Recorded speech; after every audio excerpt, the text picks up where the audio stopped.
to be honest. I have discarded more tackies and boots than I know what to do with, simply because that's the kind of territory I work in. It's not a desk job. It's not 9 to 5.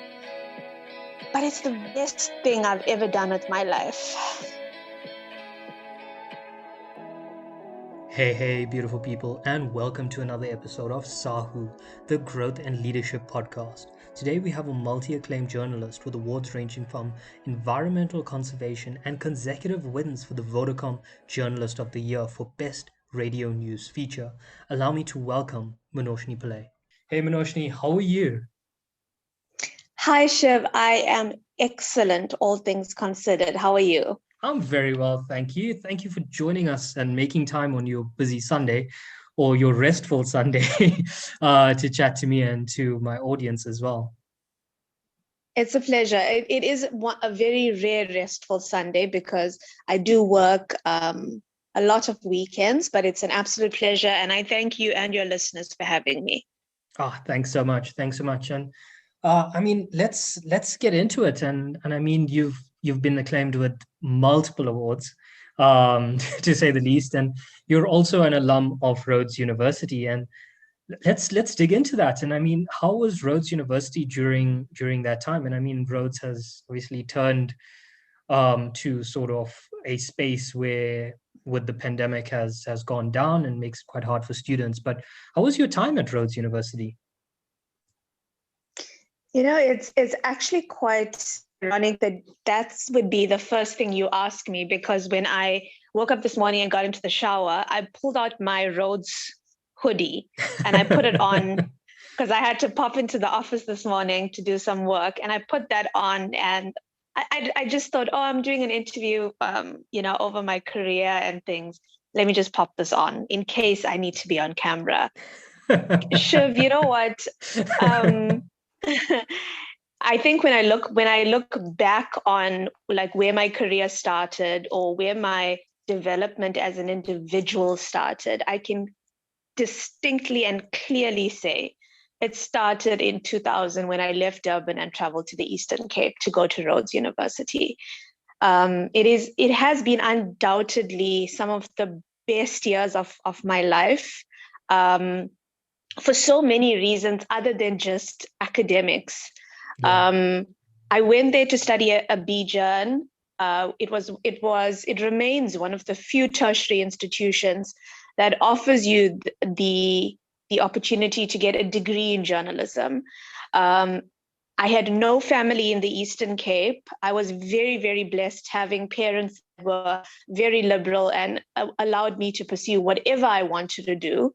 And I had no friends, no family. I knew nobody. And I just went there feeling like this was something I wanted to do. But when I got there, the personal discovery of becoming more confident, not worrying about boundaries in all facets of life, in terms of gender, sexuality, race, language. I moved into a digs with 2 Zimbabwean girls, a Greek girl from East London, and a dear friend of mine from King Williamstown. All of us were from different backgrounds, different cultures, and day to day remain among my closest group of friends. And then the cherry on the top obviously was what I actually went there to do was to study. But Rhodes just gave me such a diverse view of the world. And ironically, because it's this tiny university in this tiny town, that if you were to take the university out, what would be left of it? You know, the university generates so much of the economy of that little town anyway. Indeed. And when all the fees must fall protests started to happen and Rhodes was really at the forefront of a lot of it, my group of friends and I, had conversations about, the calls to rename the university and what the university stood for, what it should stand for, equality, and those kind of debates. And And, you know, we all said to each other, while we understand like the trajectory that all tertiary institutions need to take in this country, we never felt that way when we were there. If anything, we felt so liberalized in diversity. We didn't feel like this elite bunch of students benefiting from a former colonizer's vision, if you could say that. Yeah.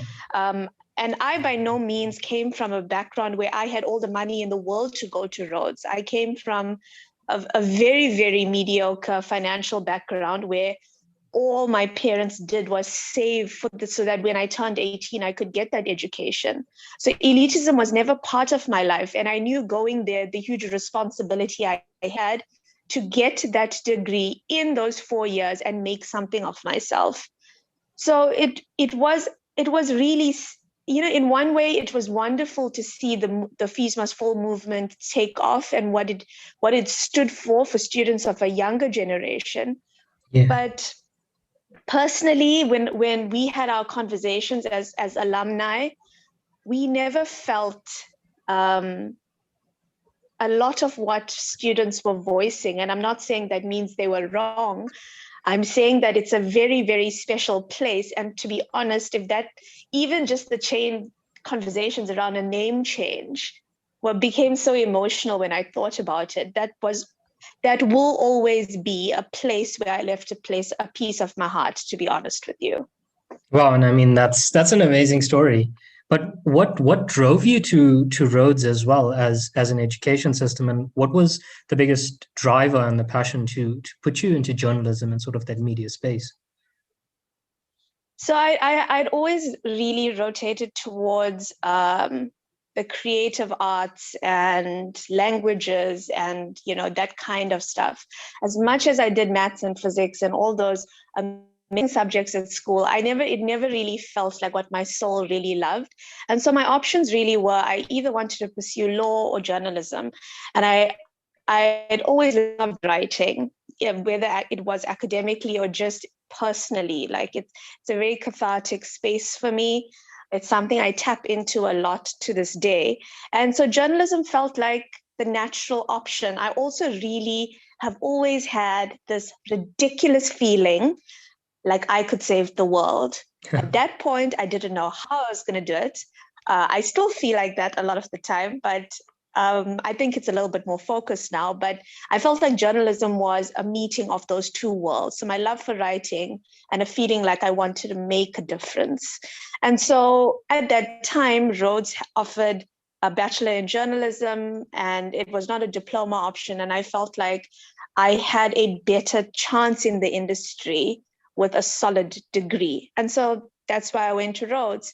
And also, I really liked the idea of smaller classes and a little bit of an away from home experience. I mean, it was time to get out of Durban. Yeah. To get out of a small city and move to a smaller city, it made no sense, right? But the amount of independence and eye-opening that it brought, because I was away from everything that was familiar to me, was what sealed the deal. It made the academic journey all the more sweeter. Wow. And I mean that's an incredible story. And I mean, what you mentioned that you wanted to change the world. And I mean, we all want to change the world in a way, but it's very hard for us to normally find our passion. And I mean, you've had an extensive career. What has been your main drive and your main focus in terms of focusing on a particular passion or a particular field of journalism that you can impact and change the world? What have you focused on? So when I started off at the SABC, and I'm very grateful that I've been at the public broadcaster for most of my journalism career. When I started off, obviously, I started off being assigned to a wide range of beats, from politics to education to health to enviro, court reporting, you know, and it was really good. It is really good to have a very broad range skill set in terms of covering different kinds of stories, because each kind of speciality requires a specific way of telling it, writing it, interviewing it. And so you develop like a broad skill set. But it's quickly became obvious to me that my best stories, like stories where I could work for 14, 16-hour days, where I'd come home and still think about it, was human interest, where human beings and their lives and their voices are at the center of that piece. And environmental journalism and conservation stories was the second little niche that I knew I fitted so well into. And what they both have in common is it places goodness at the center Yes. of it. It places people and their voices.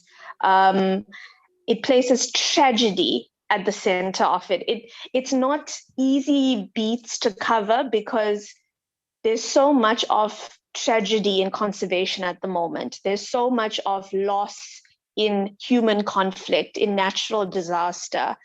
But it's how you tell those stories that even if one person listens to it and thinks, damn, I need to get that contact number and I need to make contact with that person that was interviewed in that story. If one person does that for a story I've produced, then I know I've succeeded. And just recently during COVID, we've been filled with so much hard, heavy news. And 2021 doesn't look like the COVID story is going to be much easier for a little while until the vaccine becomes common practice, right? Yeah. So I thought to myself, how can we still tell positive stories? How can we make a difference? Because there's so much heavy news around death and COVID. And so what I did was I just started doing some research on ordinary people that were not affiliated to companies, that didn't have a lot of money, that were giving back. And Yeah. the amazing stories I found of a man that was a former policeman, retired, uh, disabled. But what he did during COVID was he just said, I will pick people up and take them to the doctor. I will deliver their groceries. Just pay me for the petrol and I'll do that for you. I came into contact with an amazing woman from Phoenix who lost her father and her brother to COVID, then was infected herself and her husband, and turned her absolute grief over this double loss into weekly soup drives for people that had COVID in her community. And she works a full-time job. So Wow. this is what she does on the weekend. So, and what happened was when people heard those stories, they were so impacted by these humble, simple people that they wanted then to get in touch with them to see how they could help them. And so those little COVID community projects started then to take on even more trajectory. So, people would, I think a lot of journalists talk about chasing the big stories, the big breaks, the headlines, and Yeah. that's oftentimes the politics. But these are the stories that gives me such joy, that makes me feel like what I'm doing is giving back to me more than it being a job. No, definitely. And I think the idea of creating meaningful relationships and allowing people to see the meaning and the positivity that they're instilling in the community. And you don't need much to share kindness and to share value and unlock value in the community, or for yourself as well. And I mean, that's a huge impact across the world and across South Africa as well. Absolutely. I think the misconception, and in a lot of the stories I've done, and in a lot of the people I've been so humbled to interview, I always say, like, I've I think I have a very old school view of journalism, in that um, I sometimes find it very hard to simply just stick my microphone in front of someone's face, ask for a comment, and walk away. Yeah. I kind of feel like I have a responsibility to convey what you are saying to me in as best and accurate a way, because when you interview, I interviewed during COVID as well, towards the end of last year, a woman who had been attacked and beaten so badly by her partner that her left arm was will for the rest of her life remain in like this tight elasticated cast, because if it's not in that cast, her muscles have lost so much of stability that her arm just hangs limp by her side. And at that time, I was concerned about COVID. People I knew were passing away from it. And so I was very distracted. And when I saw her and I heard her story, I said to myself, Minoshni, pull yourself together, because if this woman can pluck up so much of courage to share this with you, you have a responsibility to A, be engaged, Yes. B, be as diligent as possible with conveying her message, because she wanted other women to hear this so that they would not put up with abuse like she did. Yes. And 100%. I mean, even her mindset around it was, I want to help someone. So as a journalist, I'm so blessed to be the conveyor of that person's intention to help, you know? Yes, and spread the word or the meaning behind maybe their struggle or their situation. And because one voice, some people or other people can also be going through a similar situation, and they can be a voice of hope and a voice of, coming forward and saying, this is what's happening in the community and in the world, and we need to speak about that as well. Absolutely. And Shiv, it's not always easy. I've been in the industry for close to 12 years now, and I still find myself saying to people that are arrogant and rude when you ask them for a comment or to give you like 5 minutes of their time, because there's a lot of negative perceptions around journalism, that we're media, we're hungry, we're cutthroat, and fine, in an unbiased fashion, perhaps a lot of it is true. When people say the media, I always ask them, who are you referring to? Which organization are you referring to? Be very specific when you throw that term around, because not every journalist is in this for the cutthroatness of the industry. And I feel like perhaps we ourselves don't talk about it enough to make people understand that our intention, like I often find myself saying to people, I am calling you because this is my job. I'm not calling you because I want to harass you. And that's what people see journalists as. These guys that just want to harass us for a comment, and then they're going to misconstrue what I say, and.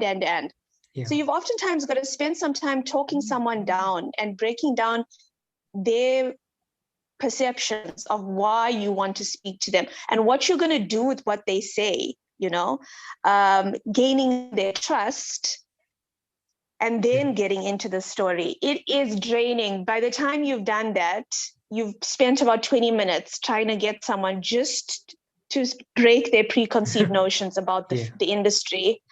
And then you actually get to the core business of doing what you're doing. So it's not an easy thing to just pick up the phone and get someone to comment or verify facts for you. Well, and I mean that's a whole process on your physical system as well, and emotional system as a person. And how do you manage to keep that balance between, there's a lot of negativity out in the world and a lot of struggle out the world, and you're creating a image for it to enlighten people of what's going on in the world. But how do you sometimes detach? Because it also can affect your energy system and your body as a whole. So how do you use that or detach from the perspective to stay positive, to keep going, to look at new perspectives and new stories as well? I could talk about that one question for the next 10 years. That's how passionately I feel about it. I feel every newsroom should have a therapist that is permanently hired by an organization that sits in that office, so that anytime you come back from a gut-wrenching assignment, you can go and sit in that room and cry. I had an editor, one of my best editors, who recently retired, and she had a chair in the corner of her office. It was similar to, I think it was just so old, it had started to rock. And when I came back from a grueling assignment, before I sat down to script, if I mentally and emotionally was in a rough space, I'd just go sit in that chair. I'd rock back and forward, and she wouldn't even say a word to me. She'd just know why I needed that space. I'd do that for maybe 2 minutes, and then I'd snap back into it and get back to the job. I can't say I've been able to find a balance. I think at times I'm too invested in a story, and you can't, the advice of leave work at work, it just doesn't happen in a career like journalism. And I feel like if you're doing it the right way, it shouldn't happen either. So it's hard to find that balance when I'm saying things like that. But I honestly feel that if you have that emotion, it comes out in your story, and that makes for a better story rather than it being a cold clinical piece. I mean, I think about the first really heavy story I did was a family massacre in northern KZN. There were about 12 family members in a really impoverished area that had been massacred by a rival family in the area. And when we got to the scene, there was police tape, and the forensic team was still there. And so the bodies were obviously still there. Yeah. And I was very, very fresh as a cub reporter at the time.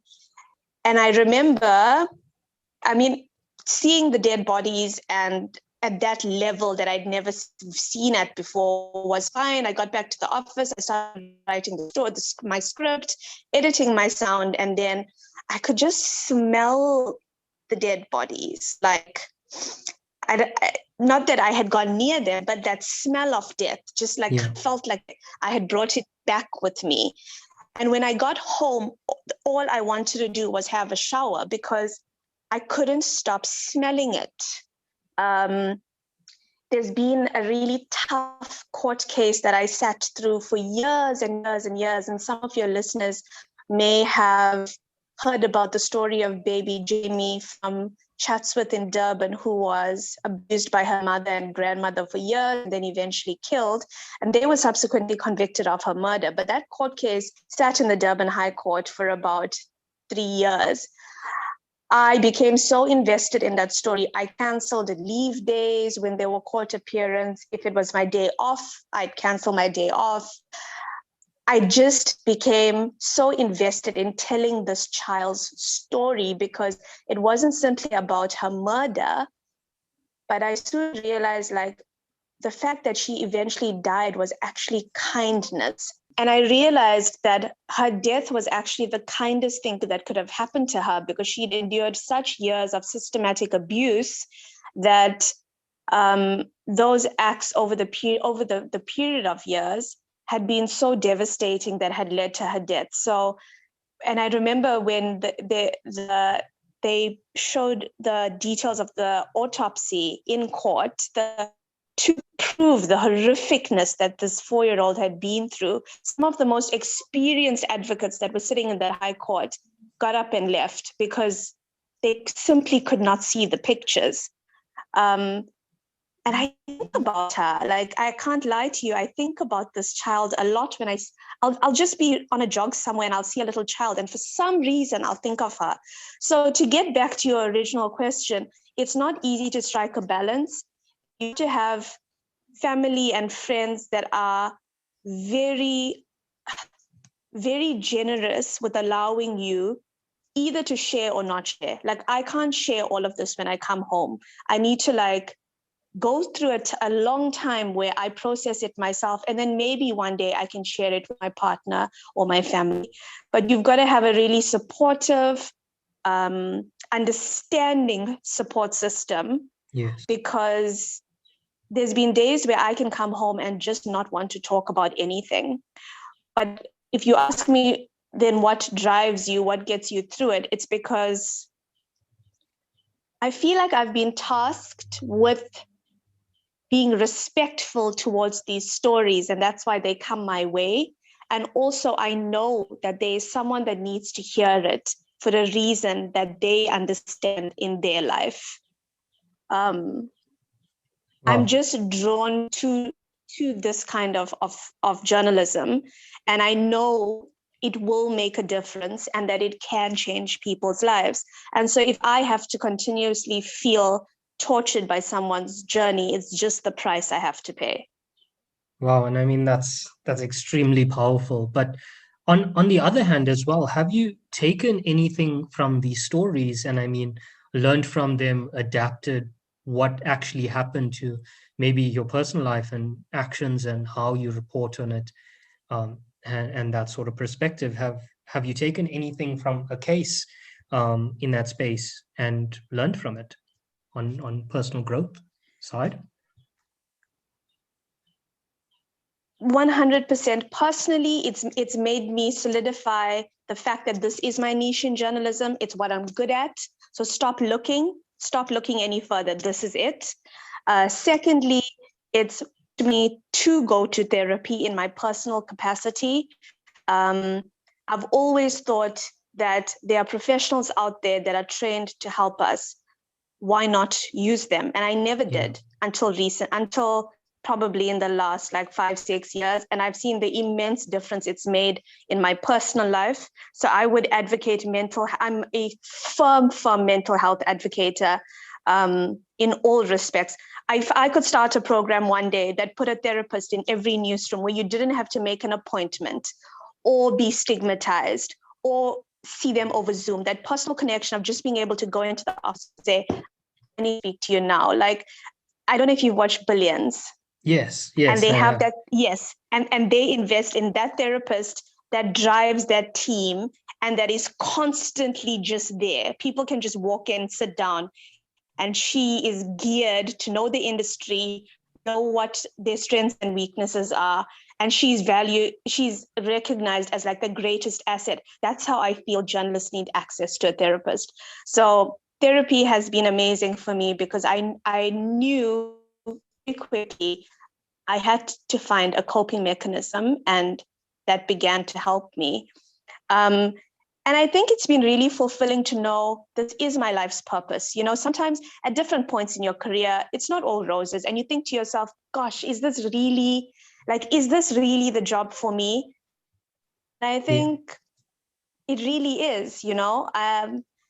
No matter what's going on with work at the moment and the instability over a Section 189 process, I still have no doubt in my mind that this is what I'm meant to be doing.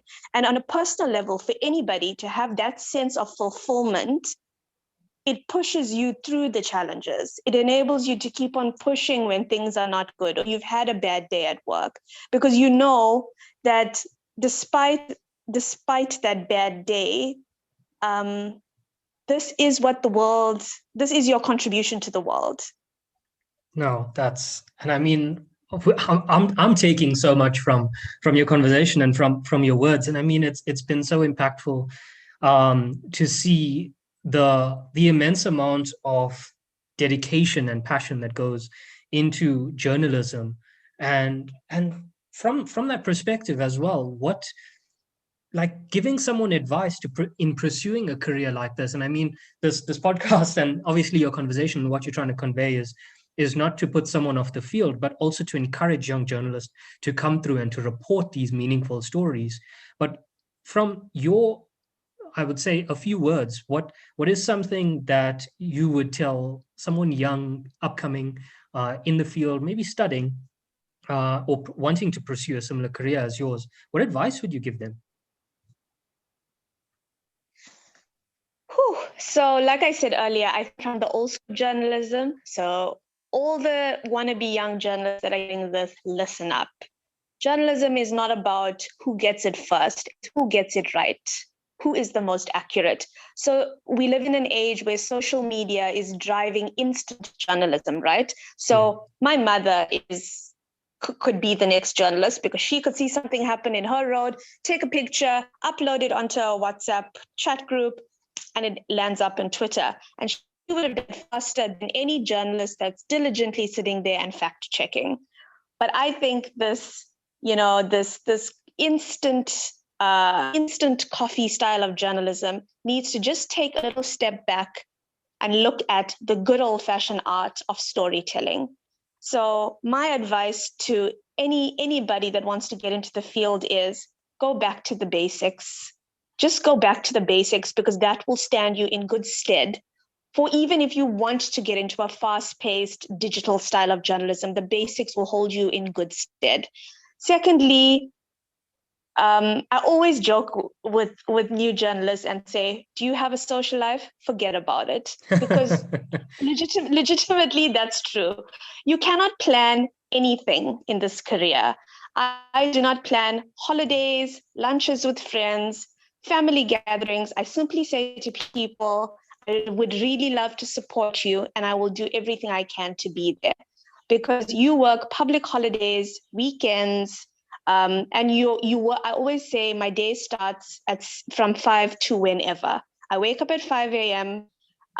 Whether I'm in the field working from home or in the office, I'm generally switching on my laptop around 8, and my day has no end. So you don't pack up at 4 or 5 and leave the office. Your news does not sleep. News could happen at 2 a.m.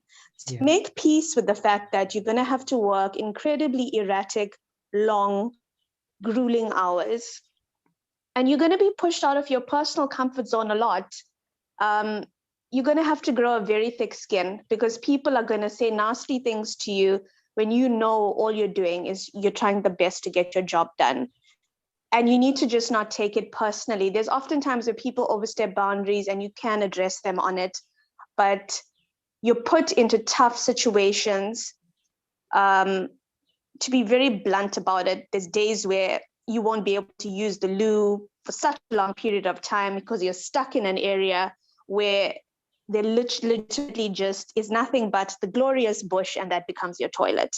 So you're going to be pushed into really tricky situations, but you learn so much about yourself when you're in these tricky situations. I do believe that the foundation to good journalism is a solid qualification. So I would actually urge anybody to pursue their academic journey into journalism first at your preferred institution, and then back that up with some solid experience and just start. Like, this idea of interning and everything is amazing, but what the SABC really gave me is I had no internship when I started with them. When I got there, I went out on a story. So just start. That's oftentimes the stumbling block where you try to learn from someone and you almost want this formalized program of how it's going to be, what I should do. Get out into the field and start telling stories. And I hate to say it, but this is a career of passion. You're not going to make a lot of money. You're going to be exhausted a lot of the time. You've got to do this because you love it.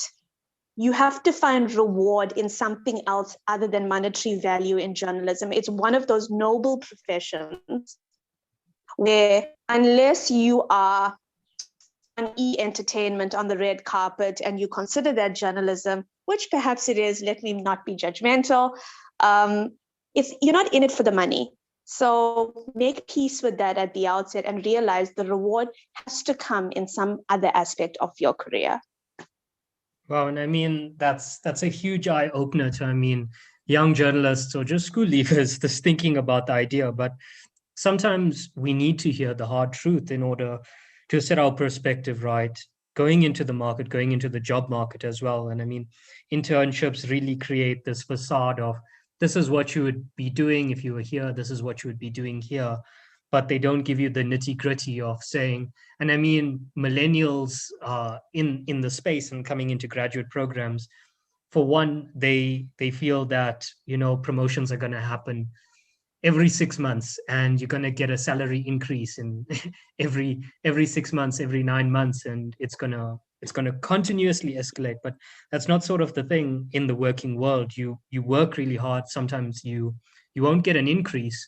Maybe you'll get some time off, and that would be a bonus. But I think this is the hard truth of the world, and particularly in the field of journalism as well.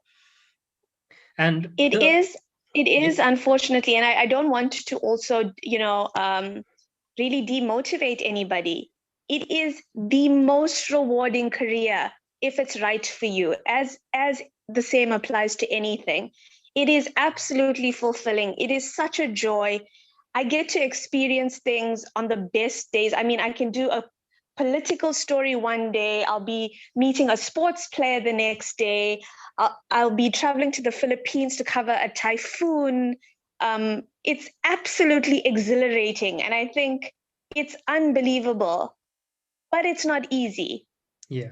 To do all of that is not easy. That's all I'm saying. I mean, I think a lot of the time people think, oh my God, the world of journalism is so glamorous. It's so amazing. We look like the help. At any of these events, we look like the help. We are the decrepit, exhausted people sitting in the corner at the sound desk, trying to get that one-up sound. But Wow. It's exceptionally rewarding. So if you want to feel like a pig in shit, and that's what this makes you feel like, then you'll know it's for you. And what are the best resources that you used coming into the space, starting your career, but also now that you use to maybe get some motivation, get some inspiration on maybe the next story, but also just finding your path along the way. And I mean, it takes a long time to get into your groove of things in a working environment, and particularly journalism. But what resources, or what are the best resources that you use that you can also advise to people coming into the field? That's a really tricky one because we're living in such a techno-savvy age. But I still walk around with my old Marantz tape recorder that I know a lot of young journalists are going to laugh about. And that, for me, gives me the best quality broadcast sound.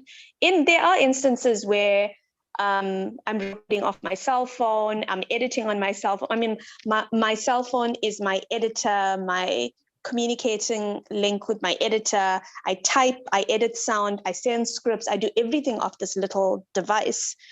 But I think resource-wise, I'd say don't be overly reliant on technology. Technology has, at the best of times, been known to fail you. So have a backup plan in your head. And that good old trusty pen and notebook cannot run out of battery, cannot lose signal, cannot run out of data. So have a good backup plan is what I'm saying. Technology is there to make our lives easier. Use it, but don't be overly dependent on it in being able to produce your story. I think it's a nice to have, but have your foundation in place. I constantly listen and consume news. I think that's also a tricky thing in that when do you switch off? How do you reach a balance? Like you asked me earlier. Yeah. But I drive to work listening to SAFM, listening to Stephen Grootes. I listen to people that I feel are amazing at what they do, like Sakina Kamwendo, who presents Morning Live, and she started off as a radio journalist on SAFM. She's still there on the Midday Show. She is exceptional. I listen to colleagues in the industry, not just from my own company. I listen to BBC Radio a lot. And I listen to how other people tell stories. I listen to radio a lot. I learn from it a lot. For me, the idea of coming home and putting on BBC or CNN is bliss. Watching Christian Amanpour is like what I do for fun. So I'd say media is at people's fingertips more than ever before. You can get onto your phone. There's podcasts like you're engaging in. There's news networks. There's absolutely everything. So you can't say that the resources aren't out there for you to hear how people are doing it better. For radio, there's a wonderful way you can incorporate natural sound into your piece. So you don't simply have voices. So for instance, if you're speaking about you're speaking about a typhoon, you get the natural sound of kids playing in the background in the village that was hit, and you put that underneath your voice. So when you hear other people's work, you learn little tips and techniques, and you think, oh, that's such a great idea. Maybe I can do that the next time I'm at a story, and it makes it more interesting for the ear, for the listener. So for me, the greatest resource is to consume news. You can't just be a producer of something you don't know what the world is doing with. There's so much news out there. I know a lot of people say it's news overload, but if you're going to produce it, you have to consume it yourself, and you've got to consume it like ferociously to get better at it. Wow, and I mean that's actually really true. We have technology at our fingertips, and it creates abundance of what we hear, what we see, and I mean there's vast topics around that we can engage in as well.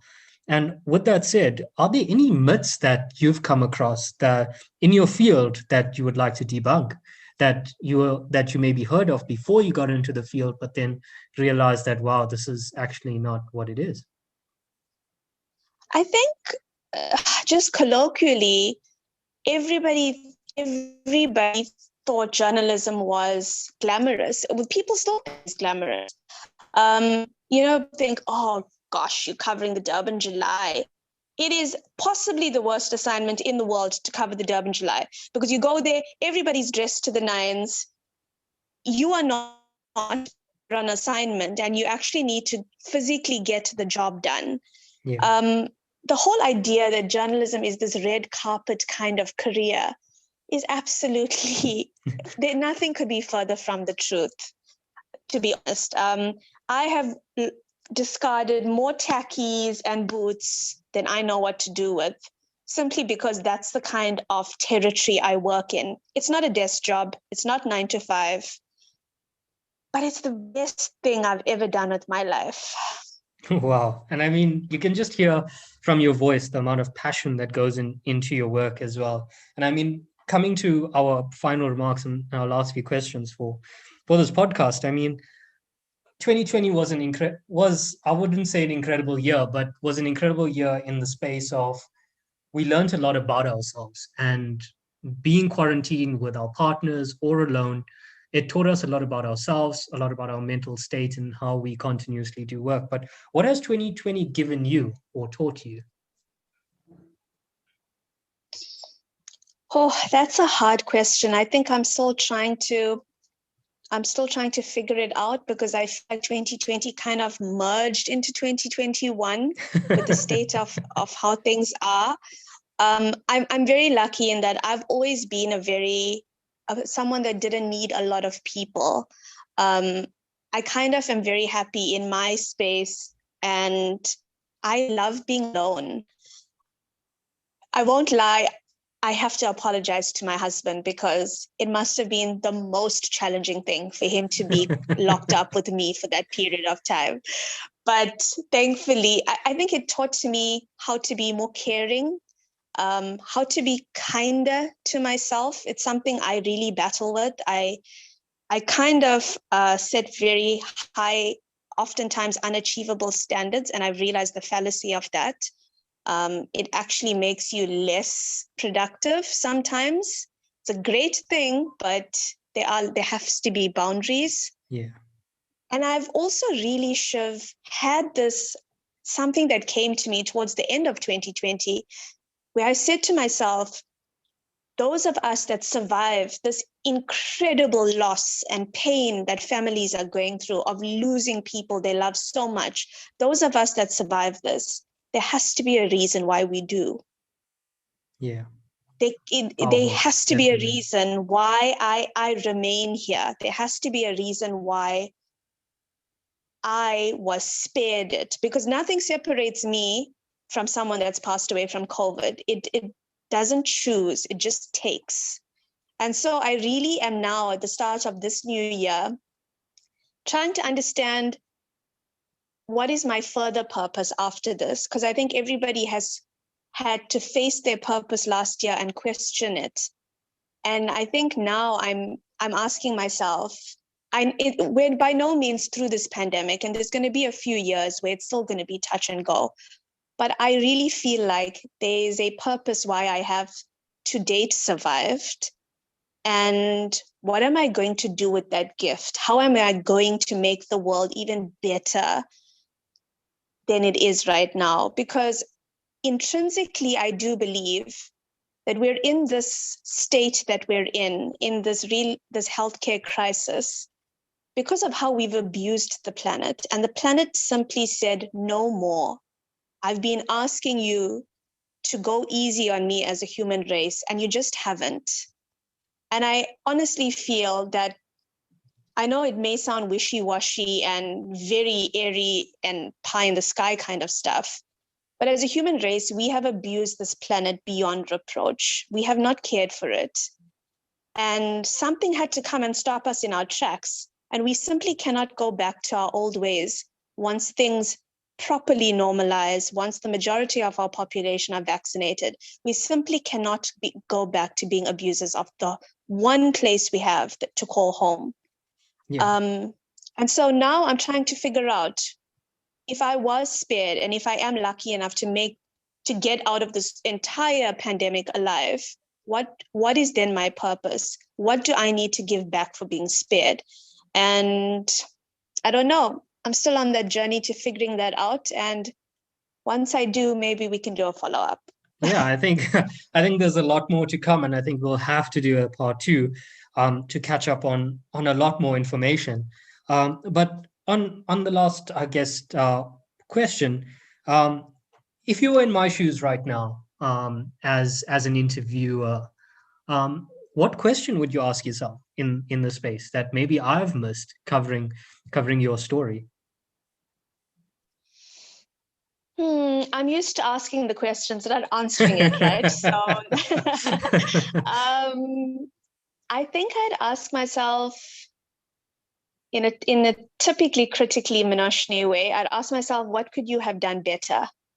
Not just in your career, but in your life. And through my very, very mindful lessons of being kind, I'd say I would have been kinder to myself, because sometimes, and I know part of your drive in these podcasts is to push people to be better, but I think sometimes when we are so engrossed in reaching that goal, pushing harder, striving harder, we don't live in the moment. And slowing down, like just sitting down and speaking to you for this period of time. I don't know when last I sat down and spoke to someone over the phone for that period of time, Yeah. Calming your body's processes. I think I'd say, what have you not done well? And I have not been kind to myself. I'm so busy trying to fix everything else that I haven't spent enough time trying to be kind to myself. So I hope that's the question and the answer all in one go. I think that touched everything as a whole from what we discussed, and just sharing your passion and sharing the knowledge and your experiences through this entire podcast. I would say this entire few minutes, it's almost gone an hour. But thank you so much. Thank you for chatting to me and chatting to my audience as well about your journey. And I mean, we'll definitely do a follow-up to this. And can anyone reach you at a particular social network if they have questions or maybe a story they'd like to share? Where can they reach you? Absolutely. So I'm on Facebook, I'm on Instagram, and I'm on Twitter. I'm very easy to find. My handles are at Minoshni. Thankfully, there isn't a Minoshni one anywhere else in the world. It's just me. So it's pretty easy. You type my name into any of these social media feeds, you'll find me. If my feed, I generally keep my feeds closed. So you can just send me an inbox and you can connect that way. Otherwise, they can contact you through the Sahu Leadership Podcast for my email address. And I will gladly assist anybody in any way that I can. Perfect. And thank you so much. And it has been an amazing journey, an amazing sort of few minutes, or I would say close to an hour again, of chatting to you. And thank you so much, Minoshni. And hopefully we can stay in touch and just grow, share knowledge with our audience and continue to learn as well. I'm so humbled. Thank you for having me. Thanks, Minoshni. Cheers.